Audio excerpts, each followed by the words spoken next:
আসসালামু আলাইকুম সবাইকে ব্যাকইয়ার্ড গার্ডেন থেকে। এই বছর আমার পেয়ার্স গাছে একদম গোড়া থেকে আগা পর্যন্ত ফুলে ফুলে একদম সাদা হয়ে গিয়েছিল, কিন্তু ফুলগুলো আসার সপ্তাহখানিকের মধ্যে প্রচণ্ড ঠান্ডা পড়ে, যার জন্য সবগুলো ফুল পেয়ার্সের মরে যায়। দু একটা করে আর কি ফল দেখা যাচ্ছে, খুঁজলে পাওয়া যাবে, এরকম সব মরে গেছে। পাশাপাশি পিচ গাছে তখন ফুলগুলো আসেনি সঠিক মতো, মানে মেলেনি। পিচ গাছে মোটামুটি আছে, তারপরেও ফল আছে, কিন্তু পেয়ার্স গাছে ফল দেখা যাচ্ছে না। এই যে পিচ আছে মাশাল্লাহ, তো গত বছরের মতো বাম্পার ফলন নেই, তারপরেও এগুলো হয়তো বা বড় হলে বোঝা যাবে আর কি কি পরিমাণ ধরছে। এই যে গুটি পেতেছে আমের মতো, যে উপরের দিকেও আছে, এই যে মাশাল্লাহ। তো কাঠবিড়ালিরা বেশি খেতে পারবে না, কারণ ফলন কম। পাখি কাঠবিড়ালি এদের জন্য চিন্তা হচ্ছে আমার। আমরা তো কিনেই খেতে পারি, পশু পাখিরা খেলে ভালো। তো এই তো এগুলো বড় হোক, দোয়া করবেন সবাই যেন কাঠবিড়ালি পাখি ওরা খেতে পারে, আর আমরা একটা দুটা খেলে। ও কি সুন্দর পাখি, লাল রঙের।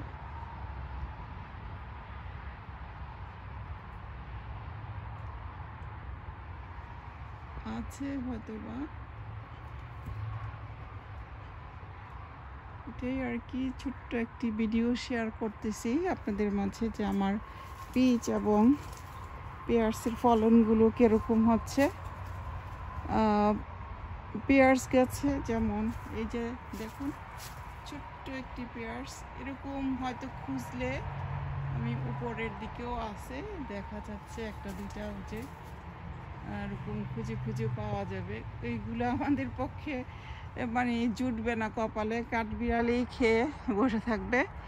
এত টেস্টি এই গাছের পেয়ার্স, নারিকেলের মতো কচকচ করে, খুবই টেস্টি পেয়ার্স এটা। এটাকে তো কত বছর আমি কেটে ফেলবো করে প্রচুর ডালপালা এই যে কেটে ফেলে রাখছি, তারপরেই এই বছর ফুল আসলো বেশি করে। এত ফুল কখনো হয়নি, এই ফার্স্টেই আসছে আর কি। তো যাই হোক, নেক্সটে হয়তো বা আসবে, তখন খাওয়া যাবে। গাছ থাকলে ফলন হয়, এটাই গাছপালা থাকা ভালোবাসাতে। তো এই তো, আর আমার গার্ডেনের কি অবস্থা সবজির, সেটা একটু দেখাচ্ছি আপনাদেরকে। এই যে ধনেপাতা গাছগুলোতে ফুল চলে আসছে, আমি পানি দিয়েছি, এখন দুপুর বাজে 12টা, কিছুক্ষণ আগে পানি দিয়েছিলাম। এই পাশেও নতুন করে দিয়েছিলাম, এগুলো উঠছে ধনেপাতা। আর যেগুলো মানে নিজে থেকে বীজ পরে উঠেছে, সেগুলোতে অলরেডি বীজ চলে আসছে। এই যে ওই যে উপাসটিতেও নিচে দিয়েছি ডাটাগুলো, এই যে মাশাল্লাহ উঠে গেছে, এই যে ছোট্ট ছোট্ট।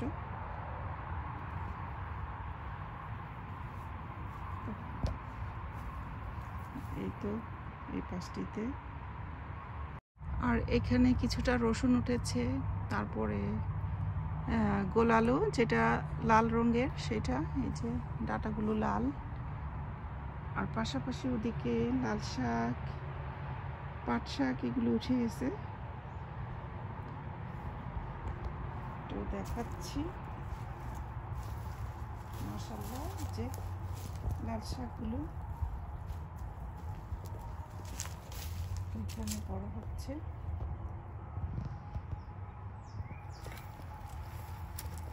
এখানে পাট গাছ দিছি, আর রয়েছে বিভিন্ন রকমের চারা গাছ, এগুলো উঠতেছে। মিষ্টি কুমড়, শিম, পুঁই শাক। এখানে আছে আমার বিলেতি ধনেপাতা আর শসা, এগুলো মরে গেছে ঠান্ডায়।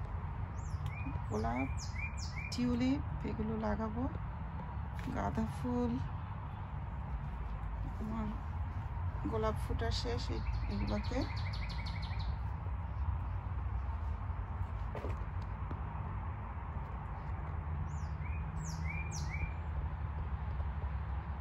এখানে ব্ল্যাকবেরি ধরেছে মাশাআল্লাহ। গোলাপগুলো অনেক বড়। তো এই তো শেয়ার করলাম ছোট্টখাট্ট একটি ভিডিও আপডেট। তো নতুন ভিডিও দেখার আমন্ত্রণ জানিয়ে আমি এখান থেকে বিদায় নিব। সে পর্যন্ত সবাই ভালো থাকুন, সুস্থ থাকুন। আসসালামু আলাইকুম, আল্লাহ হাফেজ।